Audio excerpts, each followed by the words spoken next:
Ok, j'avoue, je suis nerd d'économie, mais j'assume. Et ces derniers temps, il y a des trucs qui me chicotent un peu. Avant de commencer, je tiens à préciser que je parle ici d'un point de vue nord-américain.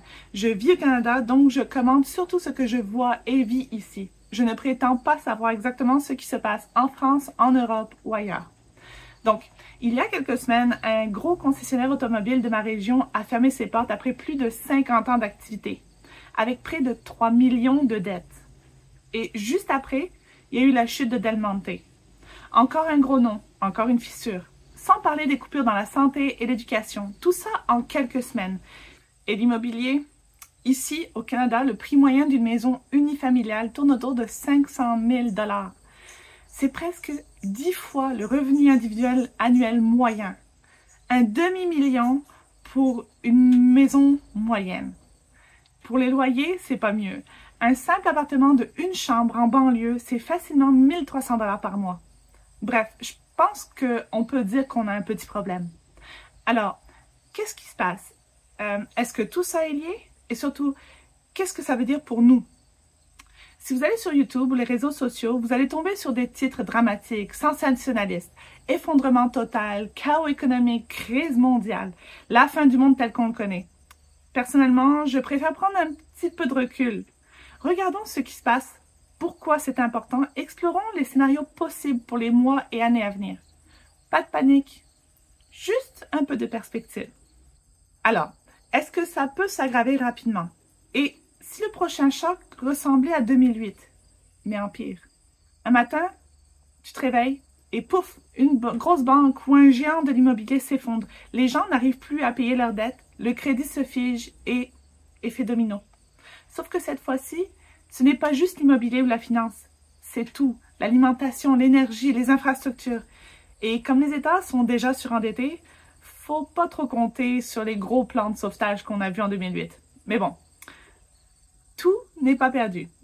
Et si le pire n'arrivait pas? Ça, c'est le rêve des gouvernements et de tous ceux qui dorment encore bien la nuit. L'inflation redescend, les taux baissent tranquillement, pas de choc majeur, une récession douce, maîtrisée. Ça a l'air bien. Mais ne faisons pas l'autruche, les fissures sont déjà là. C'est un peu comme dire « non, non, non, tout va bien » alors que le bateau prend l'eau et que tu as perdu les copes.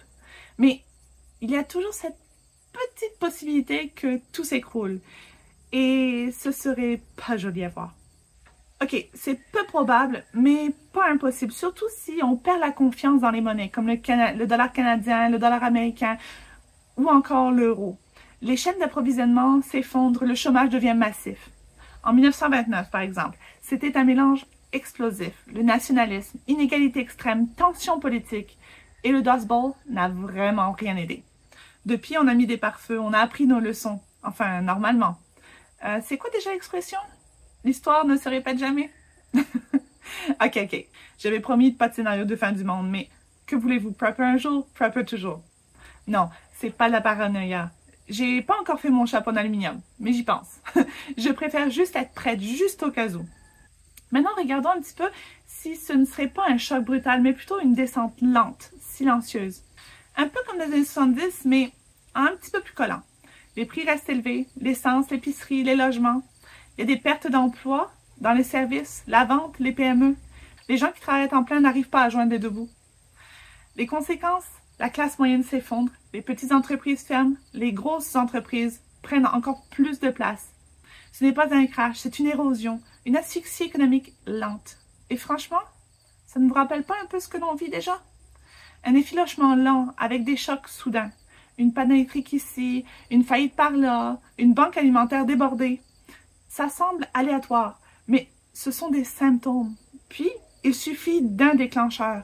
Une grosse banque qui saute, un gouvernement en défaut, une chaîne d'approvisionnement qui lâche. Et là, tout s'écroule d'un coup. L'illusion de stabilité disparaît. C'est le genre de récession qui touche d'abord la classe moyenne en silence, mais qui finit par tout bouleverser. Mais alors, est-ce que ça veut dire que tout est perdu? Pas forcément. Je veux rester optimiste. Et oui. Il suffit d'une bonne décision politique, une avancée technologique, une accalmie géopolitique ou simplement la résilience des communautés. Peut-être que ça nous ferait gagner un peu de temps, mais c'est sûr que la fragilité de fond ne disparaîtra pas. Alors, qu'est-ce qu'on fait maintenant? qu'est-ce qu'on va faire de tout ça? On observe, on reste curieux, on garde l'œil sur les fissures et on ne se laisse pas piéger ni par la peur ni par les illusions. Je vais continuer d'observer, d'apprendre et de partager ce que je découvre. Si vous cherchez une voie posée au milieu de la tempête, vous êtes au bon endroit. À bientôt!